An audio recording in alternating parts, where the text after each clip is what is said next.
전기차 배터리 쪽은 계속적으로 증설 사이클에 지금 들어가 있는 상황이기 때문에 저는 단기간에 꼭지는 나올 수는 있지만 이 사이클이 끝났다라고는 보고 있지는 않습니다. 주가 매력을 본다라고 하면 장비보다는 부품주들의 주가 매력이 높아요. 좀 싸다? 네, 실리콘 응급제를 생산하는 이런 업체들을 한번 주목해 보실 필요가 있고, 대표적으로 응급제는 포스코 케미칼이 제일 많이 생산을 합니다.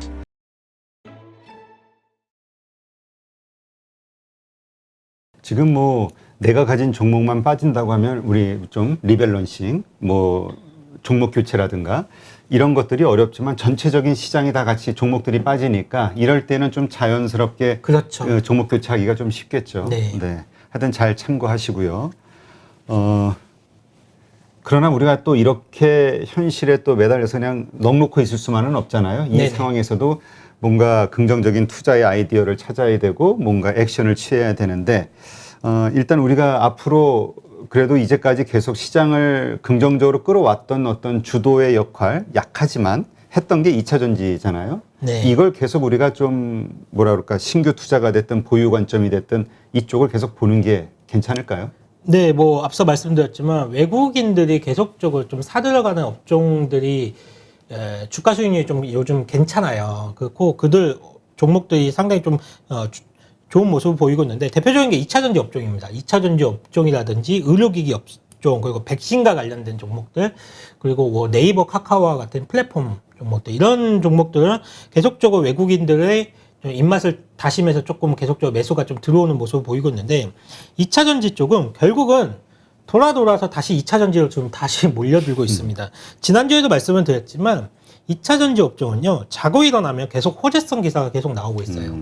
그리고 오늘 시장에서도 봤듯이 2차 전지 종목들은 괜찮은 종목들 꽤 많았었거든요. 뭐 첨보라든지 NLF라든지 나노신소재라든지 뭐 동화기업이라든지 상대적으로 2차 전지 소재와 관련된 종목들 같은 경우에는 시장 대비해서 굉장히 아웃퍼폼하는 모습을 보여주었습니다. 거의 어떤 느낌이었냐면 테이퍼링, 그거 뭐야?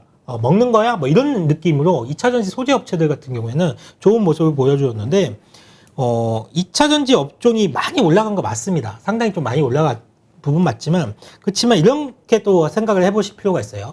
미국 같은 경우 본다라고 하면 지금 빅테크 기업들이 와, 저렇게 많이 올라도 되나 싶을 정도로 몇 년째 계속 올라가고 있잖아요. 근데 한국에서는 이런 미국에서의 그 얘기하는 그 빅테크 기업들이라고 할 수 있는 종목들이 많이 없어요. 그리고 반도체 쪽도 이번에서 봤듯이 경기 민감주 성격이 굉장히 강합니다. 그러니까 사이클을 좀 많이 타는 업종 중에 하나예요. 그렇다라고 하면 경기와 상관없이 꾸준히 좀 우상향할 종목군이 어디 있을까? 경기와 상관없이 계속적으로 성장성을 보일 종목이 어디 있을까? 딱 떠오르는 것은 네이버, 카카오 이런 종목들, 플랫폼 종목들이거든요. 근데 사실 네이버, 카카오만 살 수는 없잖아요. 그렇다라고 하면 경기와 상관없이 지금 계속적으로 매 분기마다 성장성을 보이는 업종을 본다라고 하면 2차 전지 업종이 사실 2차 전지 업종 외에는 대안이 없는 형편이거든요. 그렇기 때문에 2차 전지 업종은 뭐 외국인의 수급도 계속적으로 좀 들어오고 있지만 우리 국내 투자자들도 이쪽 2차 전지 업종은 계속적으로 좀 관심을 기울일 필요가 있다라고 보고 있습니다. 그래서 지난주에도 제가 2차 전지 업종도 많이 올랐지만 이 중에서 그래도 밸류에이션 매력이 있는 종목들이 있어요 라고 말씀드리는 종목 중에 뭐 신흥 SEC 한번 언급드리고 간 적이 있는데, 신흥 SEC 같은 경우에는 이제 어제 상한가를 갔었거든요. 오늘 그렇게 많이 빠지지도 않았어요. 그렇게 본다라고 하면 2차 전지 업종 내에서도 분명히 밸류에이션 매력이 아직까지 있는 종목들이 있습니다. 그런 종목들을 계속 찾아야 돼요. 그런 종목들을 찾아서 우리가 계속 트레이딩을 붙여야 된다라고 보고 있습니다. 네. 신흥 SEC가 납품하는 게 삼성 SDI 향이죠? 네, 맞습니다. 그러니까 삼성 어셈블리라고 하는 이제 부품을 만드는. 네. 그러니까 삼성 SDI가 계속 시장에 이제 각광을 받고 이제 뭐 신규 투자, 미국에 대한 투자 이야기가 나오고 하니까 그쪽에만 납품하는 신흥 SEC가 이제 상승하게 되는 건데, 근데 일각에서 이런 얘기도 있어요. 이제 이러한 시장을 이끌어왔던 게 이제 삼성 SDI가 이제 대장주 역할을 하면서 끌고 온 건데, 이제 미국 투자에 대한 어떤 규모라든가 이게 좀 명확하게 발표가 되는 그 순간이 뉴스에 팔아라. 셀론 뉴스. 예. 그 상황이 되는 거 아니냐. 그럼 그 다음서부터는 하락이 되는 거 아니냐. 그렇다면 그게 얼마 남지 않은 듯 한데 지금 들어가면은 물리는 거 아니냐. 이런 의견들도 있어요. 그 의견에도 뭐 공감하는 부분인데요. 사실 국내 시장에만 나타나는 특성 중에 하나죠. 새로운 뉴스. 뭔가 호재성 뉴스가 나온다든지 실적이 좋게 나왔음에도 불구하고 거기다가 냅다 때려가지고 매도세가 나오는 매물이 출회하는 뭐 국내 시장에서만 좀 나타나는 좀 진짜 이런 현상이 왜 나타나는지 모르겠어요. 한국 시장이 워낙 빨라서 그래요. 사람들이 빨리 하고. 사람들이 워낙 좀 성격도 급하고 하다 보니까 이런 부분이 이제 주시장에서 나타나는 것 같은데 저는 이렇게 보고 있습니다. 물론 삼성 SDI가 미국 시장에 진출한다. 그러면 그때가 단기간에 꼭지점이 나올 수는 있어요. 하지만 이후에 조정이 나왔을 때 그거를 물렸다라고 생각하지 마시고 한 번 더 살 기회로 한번 봐야 된다. 왜냐하면 이쪽 섹터의 성장성이 삼성 SDI가 투자가 끝날 게 아니거든요. 이번 한 번만 미국 시장에 진출하고 끝날 게 아니에요. 추가적으로 미국 시장에 공장을 또 지을 수도 있는 거고요. 제2공장, 제3공장을 지을 수도 있는 거고요. 유럽 시장에 또 공장을 지을 수도 있는 거기 때문에 투자 계획이 2차 전지 쪽, 전기차 배터리 쪽은 계속적으로 증설 사이클에 지금 들어가 있는 상황이기 때문에 저는 단기간에 꼭지는 나올 수는 있지만 이 사이클이 끝났다라고는 보고 있지는 않습니다. 네. 그렇다면 우리가 이 완성 배터리 업체에 관심을 가질 거지냐, 대형주 중심에, 아니면 이제까지처럼 소재주, 아니면 지금 뭐 이런 식으로 장비 부품주, 어느 쪽으로 지금 시점에서는 들어가는 게 좀 유리할 것이냐 하는 이슈는 좀 남겠죠? 네. 일단 밸류에이션 매력을 본다라고 하면, 사실, 부품과 장비 회사들이 밸류에이션 매력은 가장 높습니다. 2차전지 내 그 밸류체인 본다라고 하면. 하지만 주가 매력을 본다라고 하면, 장비보다는 부품주들의 주가 매력이 높아요. 좀 싸다? 네. 그러니까, 싸다라는 관점보다는 주가의 탄력성이라든지 주가의 메리트를 본다라고 하면, 왜냐면 장비주들은 수주 산업이기 때문에 일시적이라는 그런 수주가 들어오면 일회성이라는 요인들을 좀 생각하는 경향이기 때문에 주가가 많이 못 가요. 하지만 부품주들 같은 경우에는 최근에 증설을 진행하는 부분들이 많이 있기 때문에 부품주들이 장비주들보다는 좀 더 유리한 측면이 있고요. 그리고 부품주들보다 더 유리한 거는 소재입니다. 아무래도 소재는 계속적으로 쓰일 수밖에 없는 부분인 거고, 소재는 할 수 있는, 그러니까 진입 장벽이 이미 시장에서는 쌓아져 있어요. 그러니까 할 수 있는 업체들이 이미 정해져 있습니다. 이들 업체들이 지금 커져나가는 시장을 나눠먹는 구조이기 때문에 소재 업체들이 가장 매력도는, 주가 매력도는 크다라고 보고 있고요. 당연히 뭐 삼성 SDI, LG화학, SK이노베이션 이 세 개의 셀 업체도 한두 종목은 좀 가져갈 필요는 있겠죠. 하지만 이제 워낙 대형주니까 뭐 소재주가 한 10% 올라갈 때는 이런 대형주 같은 경우는 4, 5% 정도 올라간다라고 하면 적절히 포트폴리오를 구성을 하는 게 낫겠죠. 그래서 소재주도 일정 부분 가져가고 대형주는 또 일정 부분 가져가서 포트폴리오 적절히 구성하는 게 좋을 것 같습니다. 네. 일반적으로 우리 에코프로비엠 뭐 여러 가지 이슈들이 있죠. 그 양극재? 네, 양극재죠. 양극재죠, 지금. 네. 양극재에 관련된 이 소재 주식들이 이제 지금 상당히 많이 오르고 있는데, 이제 음극재에 대한 뭐 기대감이 이제 커질 것이다. 이런 이야기들도 슬슬 나와요. 네, 맞습니다. 우리나라가 2차 전지 분야에서는 세계 최고의 기술력을 보유를 하고 있습니다. 아마 이런 기술적인 강점 때문에 외국인들의 매수세가 좀 불러일으키는 요인도 될 것 같은데, 특히 이 하이니켈, 양극재에서의 그 하이니켈 기술은 압도적이에요, 지금.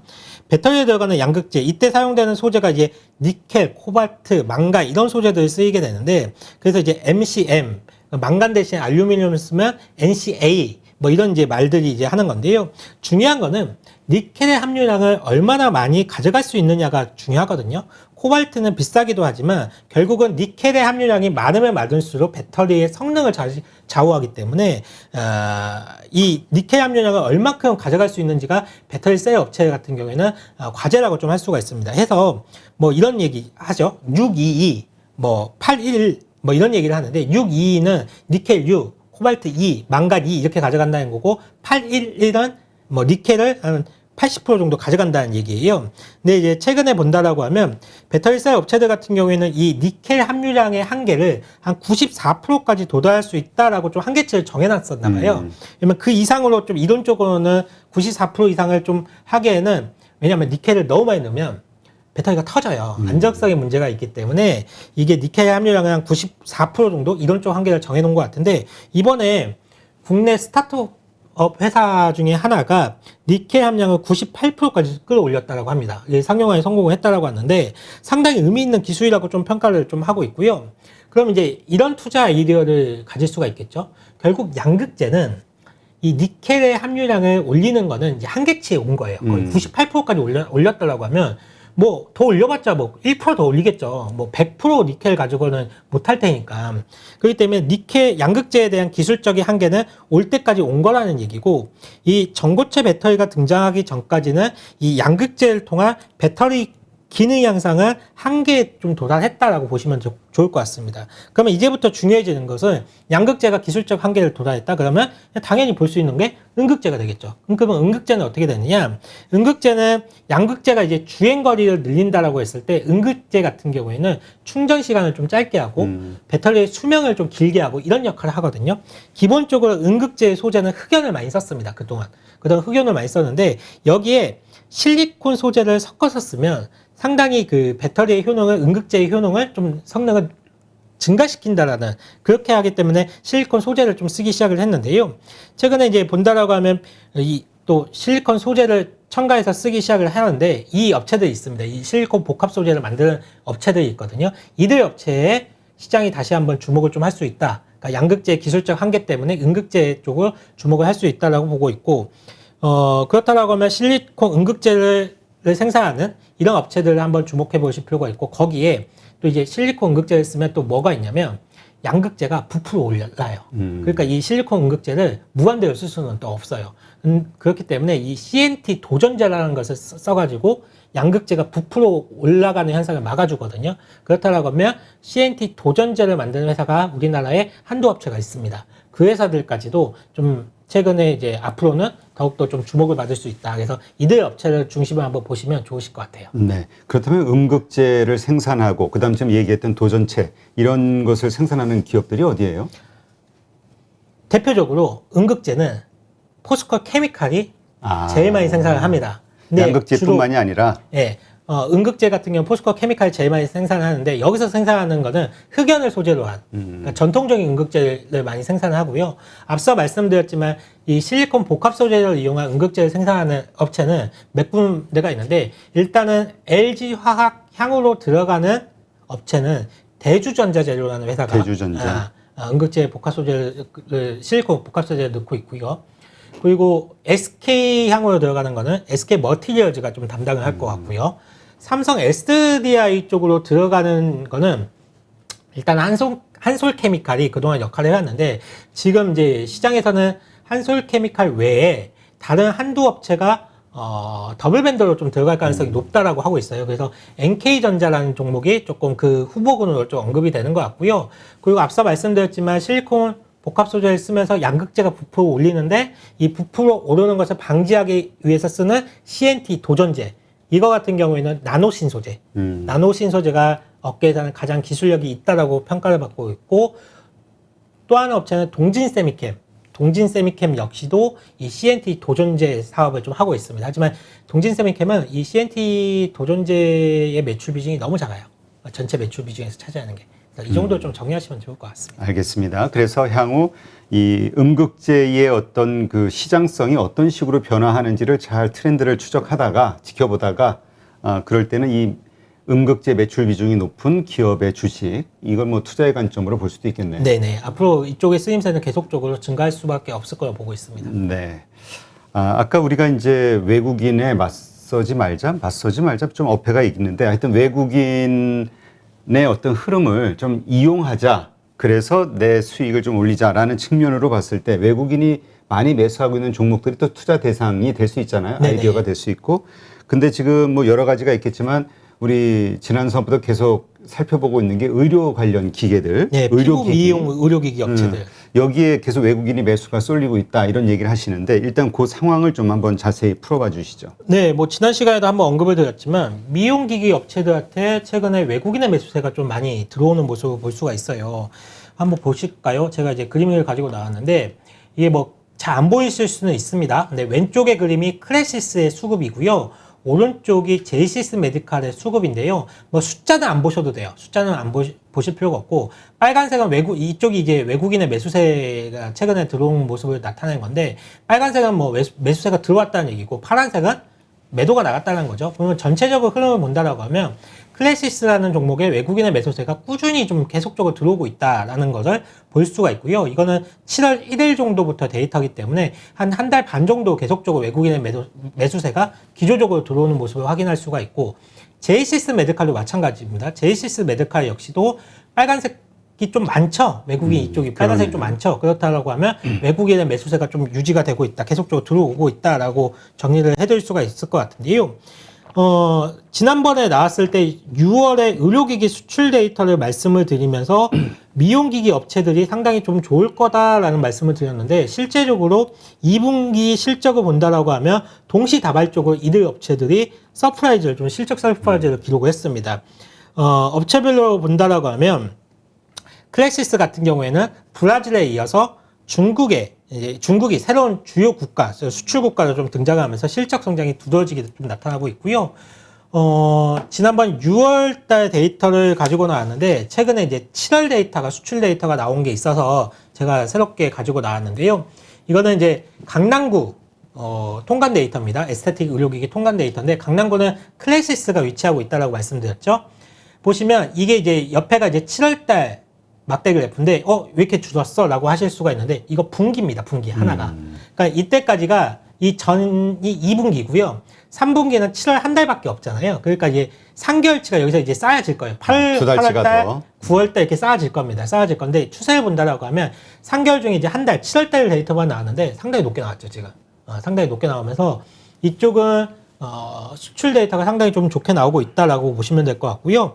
제이시스 메디칼 역시도 일본과 미국 중심으로 장비 수출 증가세가 좀 나오고 있는데, 클래시스와 마찬가지로 소모품에 대한 수출 증가세가 계속적으로 나오고 있고요.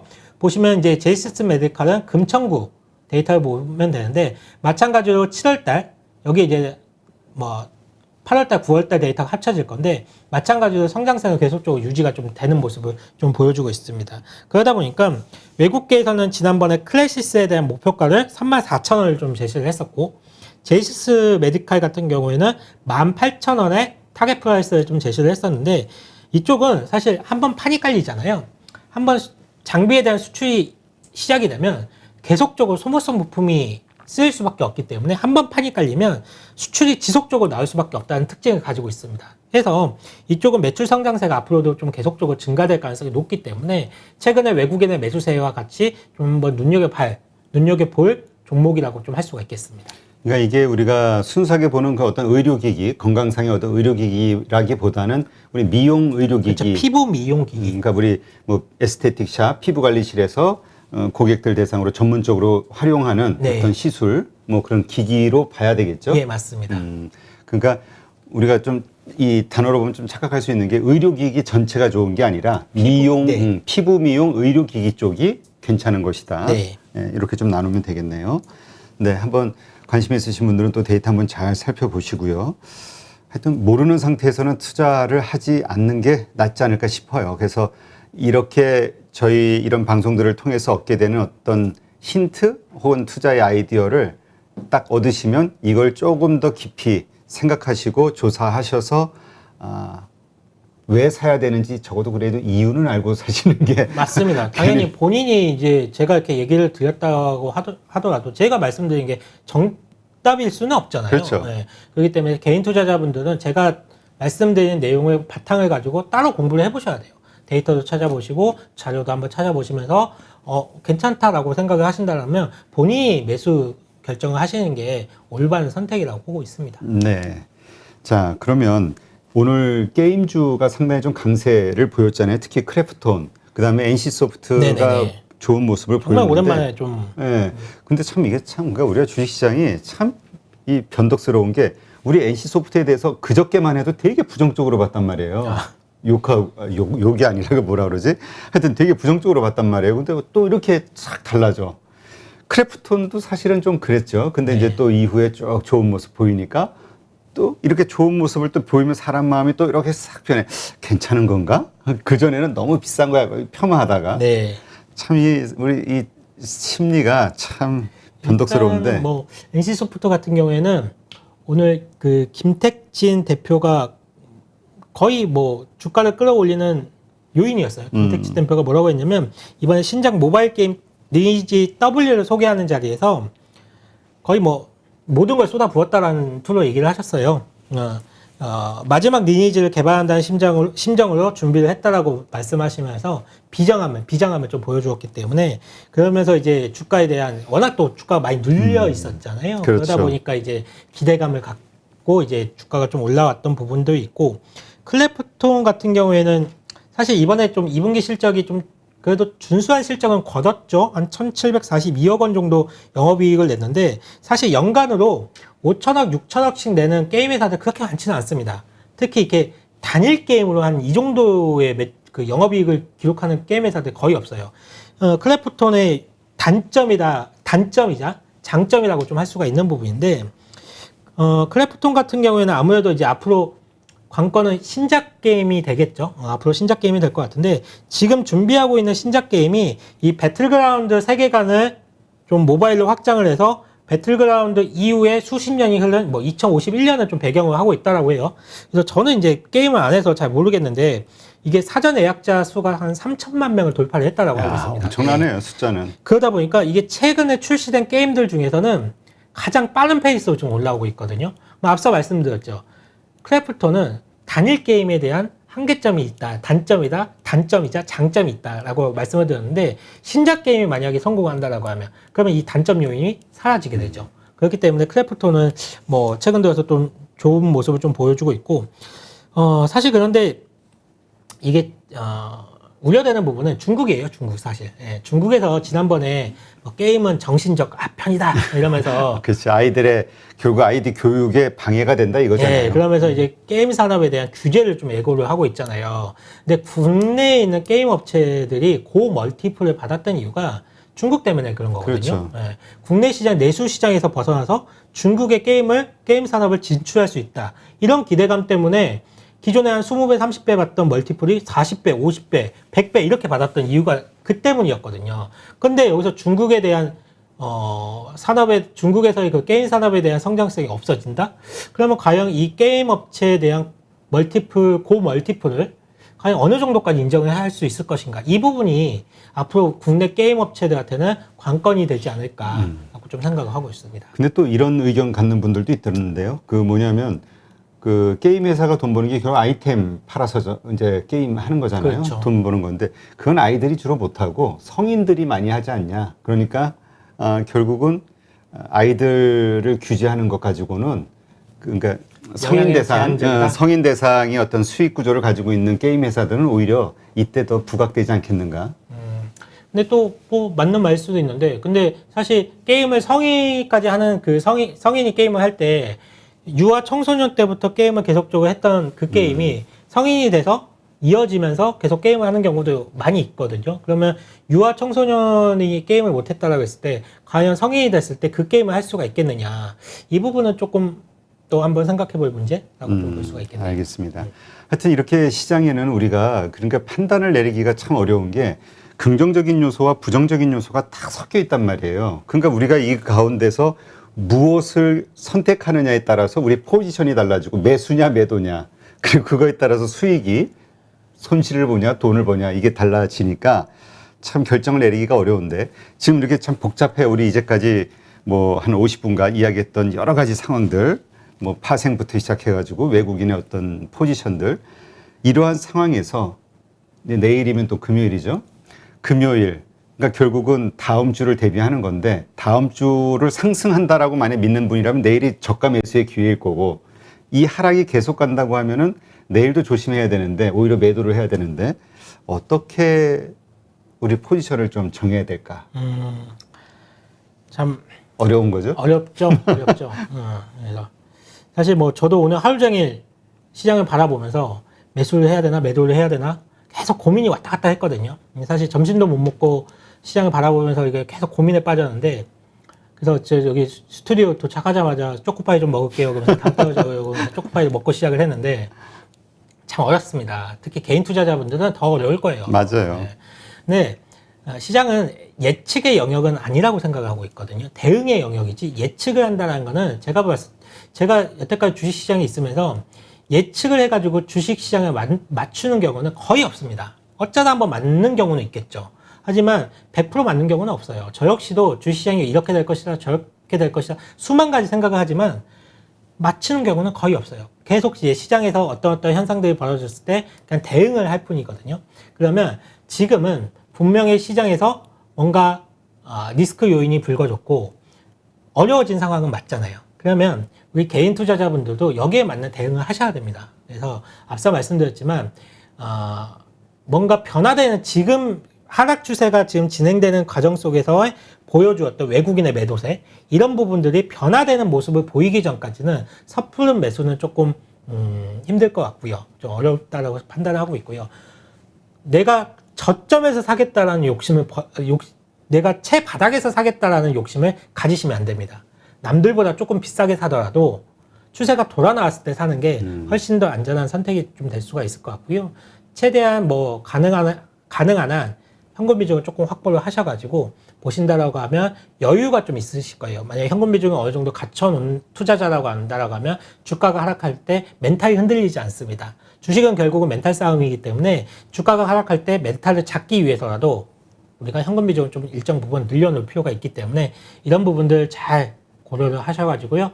시장에 맞게끔 잘 대응하시기를 바라겠습니다. 그러니까 그 말씀은 내일 우리 금요일장에서 다음 주에는 상승이 될 거야 라는 어떤 예측을 하고 거기에 맞는 어떤 그 매수 전략이라든가 이런 걸 쓰기에는 좀 부담스럽다. 네. 자, 그런데 지금 이제 현금 부유 말씀을 하셨는데 우리가 뭐 이렇게 저렇게 해서 현금을 만들었어요. 그걸 가지고 있으면 하락하더라도 내가 다시 살 수 있다라는 생각 때문에 싸게 살 수 있다라는 또 생각이 있으니까 멘탈 관리가 된다는 거잖아요. 네. 그런데 많은 분들이 빠지는 함정이 이거 싼 거 같아 하고 가지고 있던 거를 가지고 산단 말이에요. 이 현금 보유를 가지고 진짜 사야 할 때는 언제냐. 왜냐하면 오늘 만약에 이렇게 빠졌어요. 현금 보유 있는 분들은 오늘 샀을 거 아니에요. 예를 들면. 근데 내일 또 빠지면 잘못 산 거잖아요. 그럼 그쵸. 언제 살 것이냐. 삼성전자를 예를 들어서 설명을 해드릴게요. 삼성전자에 대한 질문을 제가 굉장히 많이 받아요. 삼성전자 사도 돼요? 더 사도 돼요? 이런 질문 굉장히 많이 받는데요. 사실 가격이 빠졌다라고 했을 때, 그러니까 주가의 가격이 빠졌다라고 했을 때 그걸 무턱대고 이렇게 사는 거는 그렇게 좋은 투자에 대한 습관은 아닙니다. 뭐 밸류에이션이 뭐 싸다 뭐 이런 말씀 뭐 계속적으로 뭐 여러 언론에서 나오겠지만 사실 뭐 삼성전자가 뭐 PER이 몇 배대 이런 거는 의미가 없어요. 가격이 빠졌을 때는 그걸 가격이 빠졌다고 주식을 사기보다는 과연 이 삼성전자가 어떤 모멘텀을 가지고 멀티플을 위로 받을 수가 있을지 어떤 모멘텀을 가지고 주가가 올라올 수 있을지 그 모멘텀이 보이기 전까지 사면 안 됩니다. 그러니까 가격이 빠졌다라고 해서 내가 사야 될 이유가 되지는 않아요. 멀티플을 향상시키고 과연 주가가 올라갈 수 있는 모멘텀이 무엇일지 그게 명확해질 때가 매수 타이밍이 될 것 같습니다. 그래서 가격이 빠졌을 때 무턱대고 사지 마시고요. 과연 내 종목이 어떠한 모멘텀을 가지고 있고 향후적으로 어떠한 성장성을 보일 것인지 이런 부분에 초점을 더 맞추시길 바라겠습니다. 네, 그 말씀은 결국 모멘텀이 확인되는 그 순간이라는 것은 결국 상승 반전이 됐을 때 그때 사야 된다. 그렇죠. 상승 반전이 나올 때 아마 이런 저런 이유 때문에 상승을 합니다라고 이유가 나올 거예요. 그러면 이 상승에 대한 이유가 이 회사에 대한 구조적인 성장을 이끌 수 있는 요인인지 또는 이 주가에 대한 멀티플을 향상시킬 수 있는 요인인지 판단을 해가지고 이게 맞다라고 하면 그때 사들어가는 게 맞죠. 네, 알겠습니다. 네, 지금 참 어려운 장이죠. 내일도 좀 쉽지 않을 것 같은데 지금 나눈 이런 여러 가지 이야기들을 좀 참고하셔서 현명한 결정 내리시면 좋겠네요.